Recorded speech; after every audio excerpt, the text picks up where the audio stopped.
Thank you, Sister Odette. Magandang umaga po sa atin dyan sa Pilipinas. Magandang gabi din po dito sa atin sa North America. At wag po nating patagalin na. Magpanalangin muna po tayo.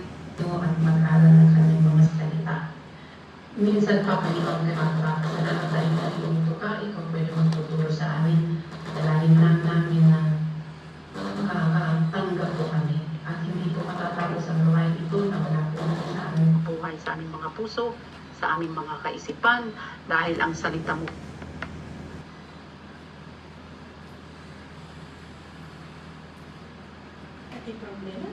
In Jesus' name I pray. Amen and amen. Ang pag-uusapan po natin sa gabi nito ay ang pagbabang magbuhay ni Pablo. Si Pablo po ay isang napaka-debotong Pariseo. Kung Pariseo po, ibig sabihin po ay isa po itong pangkat ng mga Hudyo na napaka-isakrito sa pagpapatupad ng mga tatas na binigay ng Diyos kay Jesus. Kaya sila po yung mga kanan, lalong mga elite patungkol sa batas. Kaya wala silang hindi sila salis at napaka-istrito po nila, napaka-devoto po ni Pablo. At dahil po sa pagiging devoto niya, talaga po na ipinagtanggol niya ang kanyang pagpaniniwala. At isang araw po, dahil nga po sa pag-devoto, resulta ang pagkakatiboto niya, balang niya na dakpin ang mga naniniwala kay Jesus, ang mga Kristiyano sa Damasco. Kaya humiwit po siya ng sulat mula sa mga pari, pahintulot po na sulat para sa sinagoga sa Damasco, pahintulot po pa agad-agad niya kung sino man ang mga sumusunod kay Kristo, sumusunod sa pananampalatayang bago na natagpuan kay Kristo. Yun po yung mission niya po sa araw na ito. Abalang-abala po siya. Debotong-deboto po siya. Pero ang nangyari po, titingnan po natin sa Acts chapter 9 verse 3 to 9. Tingnan po natin dito sa isang abalang-abala na tao na kinatagpo ng Diyos. Nang malapit na si Saulo sa lungsod ng Damasco, bigla siyang napalibutan ng nakakasilaw na liwanag mula sa langit. Natumba siya at may narinig siyang tinig na nagsasabi, Saulo, Saulo, bakit mo ako inuusig? Sumagot si Saulo, sino po ba kayo? Sinagot siya ng tinig, ako si Jesus na iyong inuusig. Tumayo ka at pumunta sa lungsod at doon ay may magsasabi sa iyo kung ano ang dapat mong gawin. Hindi makapagsalita ang mga kasama ni Saulo. Nakatayo lang sila na natigilan. Nakarinig sila ng boses pero wala silang nakita. Tumayo si Saulo pero pagmulat niya hindi na siya makakita. Kaya inakay na lang siya ng mga kasama niya hanggang sa Damascus. 3 araw siyang hindi nakakita at hindi siya kumain o uminom. So sa isang taong abalang-abala, debotong-deboto, relihiyosong-relihyoso, ay kinatagpo ng Diyos. Inabot ng Diyos. Kitang-kita po ng Diyos ang nasa puso ni Saulo. Totoong-totoo po siya sa kanyang pinaniniwalaan. Ang relihiyon ng mga Hudyo, Judaism po ito. Diyos ni Moses, Diyos ni Abraham, Diyos ni Kristo. Pero tingnan po natin dito na may nangyari po sa daan. Hindi po siya umabot, hindi po siya nakarating ng Damasco upang ipatupad ang kanyang plano. Dahil papunta pa lang may nangyari po, nasisilaw po siya, may liwanag po galing sa langit at siya po ay nasisilaw, natumba po siya. At sa kanya pong pagkalugmok, tinanong nga po siya ng Panginoon, bakit mo ako inuusig? Makikita po natin dito na ang inuusig naman ni Pablo ay yung mga Kristiyano. Pero sabi ni Jesus, bakit mo ako inuusig? Ibig sabihin po, kung inuusig ang mga Kristiyano o yung mga tagasunod ni Kristo, si Kristo po mismo ang inuusig. Kaya po siya na mismo yung nagtanggol sa mga Kristiyano. Siya na po yung sumalubong kay Pablo. At yung pagbuka ng bibig ni Pablo, sabi po niya, Panginoon.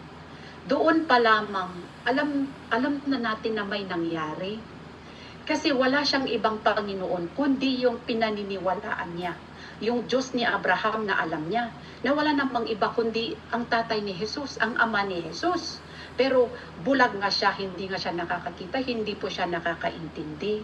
Pero sabi niya, Panginoon, ibig sabihin, ina-acknowledge po niya, inaamin po niya na ang tinig na yaon ay magmula sa Panginoon. Kaya doon pa man, tumahimik na po siya. Sabi ni Jesus, pumunta ka sa Damascus at doon sasabihin sa iyo kung ano ang susunod mong gagawin. Nakita po natin pagtindig po niya, nabulag po siya. At hindi po siya kumain 3 araw. Hindi uminom 3 araw. 3 araw na walang pagkain, 3 araw na walang inom, 3 araw na walang paningin. Parang kamatayan na rin po yun. Pero sa 3 araw po na yun, may nangyayari po. Marahil, hindi po sinabi dyan, pero marahil sa 3 araw na yan, nagmumuni-muni po si Pablo. Pinag-isipan po niya ng maigi ang kanyang buhay, ang kanyang pananampalataya. Kung sino po yung Panginoon niya. Kasi alam naman niya, eksperto naman siya, kasi ang mga Pariseo po, eksperto po sila sa batas na binigay ng Panginoon kay Moses, na ipinaalam sa kanilang lahat. Alam na alam po niya, kung sa ngayon po isa po siyang abogado. Pero sa 3 araw na ito, na walang kain, walang inom, walang liwanag, sabi po natin, may nangyayari po. Bakit ko po nasabi na may nangyayari kay Saulo? Dahil sa pagkalipas ng 3 araw, nangusap po ang Panginoon kay Ananias. Sinabi po kay Ananias, isa pong alagad ni Jesus, puntahan mo si Saulo. Sabi po ni Ananias, ay hindi, nakakatakot siya. Di ba siya yung nag-uusig ng mga disipulo mo. Pero sabi ng Panginoon, puntahan mo siya. May plano ako sa kanya. May ipapagawa ako sa kanya. Pagkarating po ni Ananias, basahin po natin sa 9:17 to 19 sa Acts. Starting verse 17 po. Pumunta nga po si Ananias. Kaya pinuntahan ni Ananias si Saulo sa bahay na tinutuluyan nito, at pagpasok niya roon ay ipinatong niya ang kanyang kamay kay Saulo. At sinabi niya, Saulo, kapatid ko sa Panginoon, pinapunta ako rito ng Panginoong Jesus, siya ang nagpakita sa iyo sa daan nang papunta ka rito. Inutusan niya ako rito para muli kang makakita at mapuspos ng banal na espiritu. See? Oh, okay, so that's only in, sorry about that is in 19. Dito po, ang address po sa kanya ni Ananias ay kapatid na Saulo. Sa 3 araw po na yaon, may nangyari, sabi po natin kay Saulo. Sa kanya pong pagmumuni-muni, tinanggap po niya ang Panginoon. Bilang kanyang tagapagligtas, siya na mismo yung nagsabi na, Panginoon. At yun po ang ipinalasa po ng Diyos kay Ananias. Pumunta ka doon, kapatid mo siya. Kaya bansag po niya, kapatid na Saulo. Ibig sabihin, magkasama na tayo, hindi na ikaw yung umuusig. At pagka dapo po ng kampay ni Ananias kay Saulo, nabasa po natin na biglang may nahulog na parang mga kaliskis ng isda mula sa mga mata ni Saulo, at nakakita siyang muli. Pagkatapos, tumayo siya at nagpabautismo. And in verse 19, sabi po niya, kumain siya at muling lumakas. Nanatili si Saulo ng ilang araw sa Damascus kasama ng mga tagasunod ni Jesus. Wala ni ha ni ho, ni hindi siya nagtanong, hindi na siya kung ano pa yung nagdiskusyon, nag-argument. Bagkus po, tumupad po siya. Nagpabautismo po siya pagkatapos po ng pagkakalag po ng pagkaalis ng kaliskis ng kanyang mata. Pagkakita po niya at pinuspos po siya ng Santo Espiritu. Binigyan siya ng kaliwanagan na lubos-lubusan. Kaya patuloy na siyang sumunod, nagpabautismo na po siya. At kung ituloy po natin na basahin yan, naging napakasigasig na po niyang mga ngaral. Hindi po nagtagal, mga ilang araw lamang po na kinasama siya ng mga alagad ni Kristo at nagpangaral na din siya sa Damascus. At ayon po sa mga susugid na mag-aaral, nagpunta po siya ng Arabia ilang taon bago po siya bumalik at kinasama yung iba pang mga disipulo na sila Peter at iba pa. Yun yung pagbabago na nangyari sa kanyang buhay, bigla pong turn around, about face.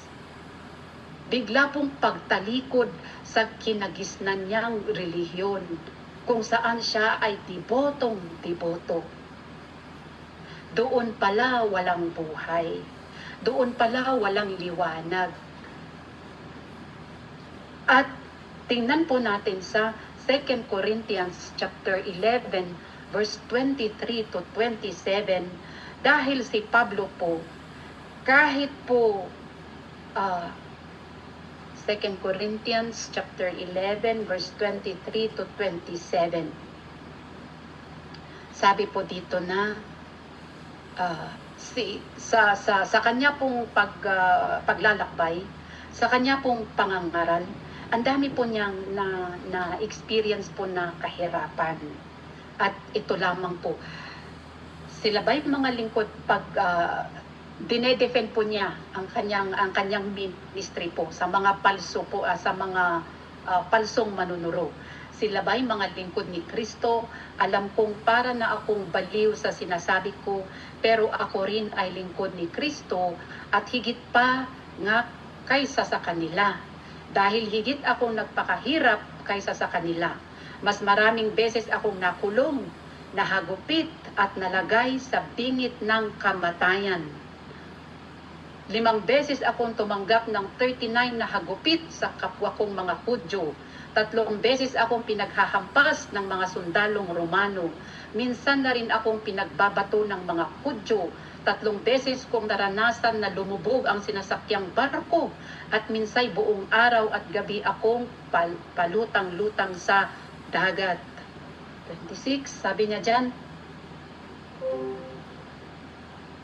sa aking paglalakbay sa iba't ibang lugar, nalagay ako sa panganib, sa pagtawid sa mga ilog, sa mga tulisan, sa kapwa ko mga Hudyo, sa mga hindi Hudyo, sa mga lungsod, sa mga ilang, sa dagat, at sa mga taong nagpapanggap ng mga kapatid kay Kristo. And in verse 27, sabi niya, naranasan ko rin ang sobrang hirap at pagod at kawalan ng tulog. Naranasan ko na ang magutom, mauhaw, kadalas ay walang makain. At naranasan ko ginawin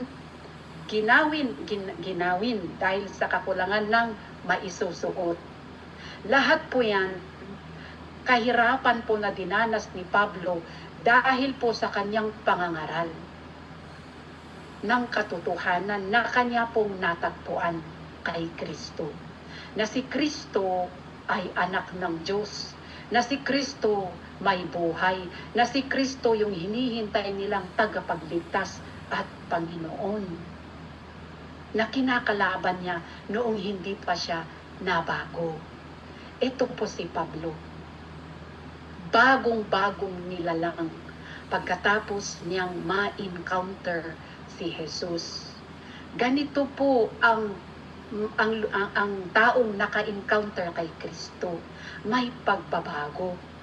Kaya Kahit po sinasabi natin nananalangin ako, nananampalataya ako, kung wala po itong klaseng encounter, wala po itong klaseng pagbabago, yung radikal na pagbabago ng buhay, yung pagtalikod ba, yung 180 degrees na pagtalikod sa dating pamumuhay, hindi naman napakasamang tao ni Pablo. Religyoso nga siya, pero kinailangan pa rin niyang mabago. Kinailangan pa rin niyang maipanganak na muli.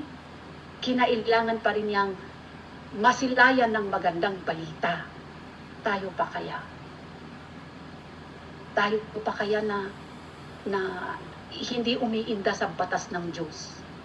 Di mas lalo po natin kailangan itong magandang balita, magandang ebanghelyo na dulot ni Jesus para magkaroon ng buhay na worth fighting for. Na kahit anong hirap, kahit ano pa ang naranasan ni Pablo, hindi po niya ininda. Hindi po siya huminto dahil alam niya na ang balitang dala niya ay kailangan ng karamihan. Kaya kahit siya hinahagupit, kahit siya binabatot, patuloy pa rin siya hanggat may buhay siya. Upang ipaabot itong magandang balita. Ganun po nabago si Pablo. Hindi siya, ulitin ko, hindi po siya masamang tao. Nangangaral po siya sa ng batas.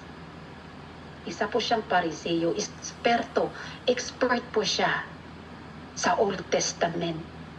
Alam po niya lahat ng 63 na batas sa Old Testament. Itinuturo po niya yun. Pero kinakailangan niyang mabago pa rin. Na gawing Panginoon si Kristo. Worth fighting for. Sabi na sa po natin na naranasan po niyang hirap.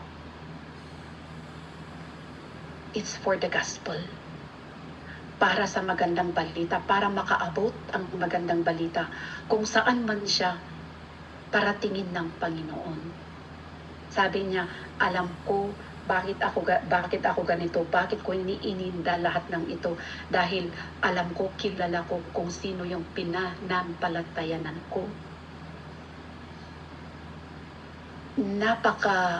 Napakalalim ng kanyang pagkakilala kay Kristo. Walang makakapagpahinto sa kanya. He was unstoppable. He was full of power. Makapangyarihan po dahil kahit saan po siya pumunta, meron pong mga nababago ang buhay. Meron pong mga tumatalikod sa dating gawin at naniniwala kay Kristo, tinatanggap bilang Panginoon at tagapagligtas. Ano po ito sa atin mga kapatid? Yun po si Pablo. Sa atin naman po, marahil abala tayo sa ating mga buhay-buhay. Sa inyo po dyan na nasa loob po ng kulungan, may mga pinagkakaabalahan. Hindi man katulad ni Pablo na abalang-abala siya para patunayan ang kanyang pagkadiboto, pagkarelihiyoso. Inabot siya ng Panginoon. Sa inyo din po dyan mga kapatid. Ano man ang pinagkakaabalahan o marahil itong pangyayaring ito, yung pagkalugmok po nyo at dyan sa lugar na yan, marahil yan ang paraan na ginawa ng Panginoon upang masilayan tayo ng liwanag. Upang tayo ay makaparinig. Siguro alam ng Panginoon na paglaya tayo, wala tayong panahon upang maupo, upang makapagkinig. At kung yan lamang ang paraan para parang captive audience, parang napipilitan tayong maupo kung yun man ang sitwasyon. Regardless, gawa pa rin ng Diyos. Katulad po ng paglugmok po niya kay Pablo. Nalugmok talaga siya, natumba siya. Upang siya'y titingala at matingnan yung liwa, matingnan si Jesus. At kung mga kapatid po, kung ito pong pangyayari sa buhay po ninyo, ay isa pong paraan na ginawa ng Panginoon, malugmok. mapunta sa parang napaka-imposible, like beyond your imagination na malagay po kayo sa ganyang sitwasyon. May pag-asa po. Dinggin po yung tawag ng Panginoon na tumatawag po. Katulad po ng pagtawag niya kay Pablo. At kung may tumatawag, kilalanin po natin na Panginoon yan, katulad ng pagkakilala ni Saulo kay Kristo. Sa kanya pong pagsambit na Panginoon, totoo pong ginawa niyang Panginoon si Jesus sa kanyang buhay. Dahil sabi ni Jesus, pumunta ka. Naging sunod-sunuran po siya. Naging sunod-sunuran. At sa kanya pong sa kanya pong naging pagiging masunurin. Pinatupad po ng Panginoon ang kanyang plano. Nakita po natin, nabasa po natin, pinadala ng Panginoon si Ananias para siya'y ipanalangin. Para siya i-welcome sa kanyang kaharian, sa kanyang pamilya. Kaya sinabing, kapatid, welcome to the family. Ganun po. At lumao nga po nanilbihan si Pablo. Sa inyo po dyan, mga kapatid. Kahit nga po, hindi man katulad ni Pablo na maayos naman yung pamumuhay niya, hindi man ganun. Pero pareho pa rin yun, tinatawag po tayong lahat ng Panginoon. Saan mang pangyayari sa buhay natin, may parang Damascus tayo. Kung saan tayo ay natumba at titingala sa grasya at pag-ibig ng Panginoon. Kaya mga kapatid po, hindi po nag-favorite ang Diyos. Yung pagkamatay po ni Jesus sa krus ay para po sa lahat. Sabi po sa John 3:16, "For God so loved the world." The world, kasali po ako sa kasali ka po dyan. Kasali po tayong lahat. He loved the world. He loved His whole creation. Lahat ng tao sa sanlibutan, kasali po dito. At ang pagmamahal po niyang yung ang nag-cause po sa kanya na ipadala si Jesus upang akuin ang lahat ng mga kasalanan natin, ipako sa krus upang tayo ay mabigyan ng buhay. At yun po yung tinanggap ni Saulo. At yun din po yung alay po sa atin sa gabing ito. Hindi man tayo katulad ni Pablo na maayos naman po yung buhay niya. Pero katulad natin siya na walang Kristo. Na hindi naniwala kay Kristo. Inuusig na niya ang mga naniniwala kay Kristo. Pero nakita po natin dito ang biyaya at habag ng Diyos. Kinatagpo po siya. Kinakatagpo po tayo ng Panginoon sa pamamagitan po ng kanyang mga salita. Kaya mga kapatid po, huwag pong patigasin po ang puso. Siya po ay tumatawag. Kung paano po niya tinawag si Saulo sa busy-busy na buhay niya, abalang-abala sa kanyang pagpapatupad sa kanyang trabaho o sa kanyang passion. Tayo din po, saan man tayo naririto sa buhay na ito, ano man pinagkakaabalahan po natin, tinatawag po tayo ng Panginoon. Para mamuhay na naaayon sa Kanya. Ang mga rehas po na yan, wala po sa kapangyarihan ng Panginoon. Ang kalayaan po ay nakalaan sa taong taos-puso na natatanggap po sa Kanya. Ang mga rehas na yan, no power.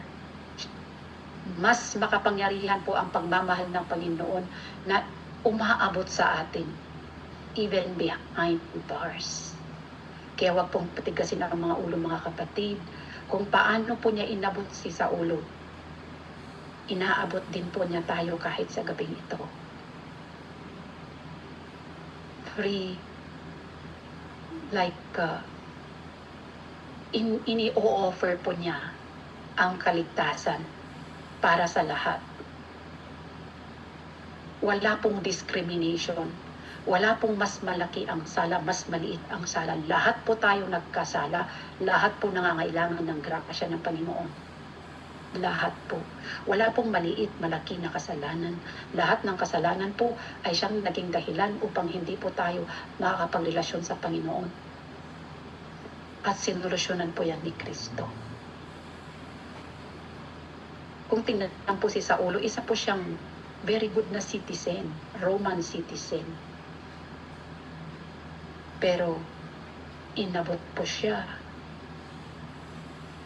Hindi po siya itinaas na mas na righteous siya. Kasi eksperto nga niya ang batas ng mga Hudyo. Pero nakita po natin dito, wala pong kaibahan sa taong walang Kristo. Kaya mga kapatid po, inaabot po tayo ng kanyang pag-ibig. Inaabot po tayo sa pamamagitan po ng kanyang mga salita. Tuwing may Bible study, tuwing mga ganito po, inaabot po tayo ng grasya ng Panginoon. At sana po,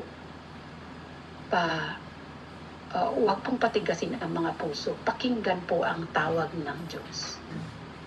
At tanggapin siya sa ating mga puso upang mabigyan laya ang nakakulong nating mga buhay, upang kahit ang mga rehas na yan ay mababawaliwala ang kapangyarihan nila na ikulong ang ating mga buhay.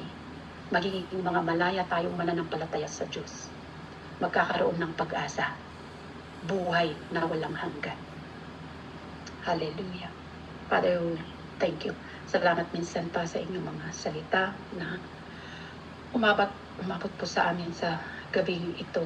Ikaw po ang patuloy na mangusap kahit sa puso ng bawat isa. And ikaw po ang hihipo at ikaw din po ang magpapaliwanag kung merong mga bagay man, Panginoon, na hindi nabigyan ng sapat na kaliwanagan. Ikaw po ang magpapaliwanag. Abutin mo po ang mga kapatiran namin sa likod ng rehas. Abutin mo po sila, Panginoon, kahit sa sandaling ito. Iparamdam mo po ang napakalaking mong pag-ibig kung paano mo po inabot si Pablo sa kanya pong inaakalang matuwid na pamumuhay.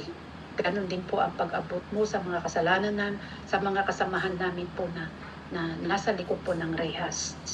Abutin mo po sila, Panginoon. Father, we thank you, we bless your name. In Jesus' name, amen and amen. Back to you, Sister. Okay, maraming salamat po, Pastor Marilu of Calgary. At palakpakan po natin ang Panginoon. Praise the Lord. I believe na tayo po ay na-encourage at napalago po ang ating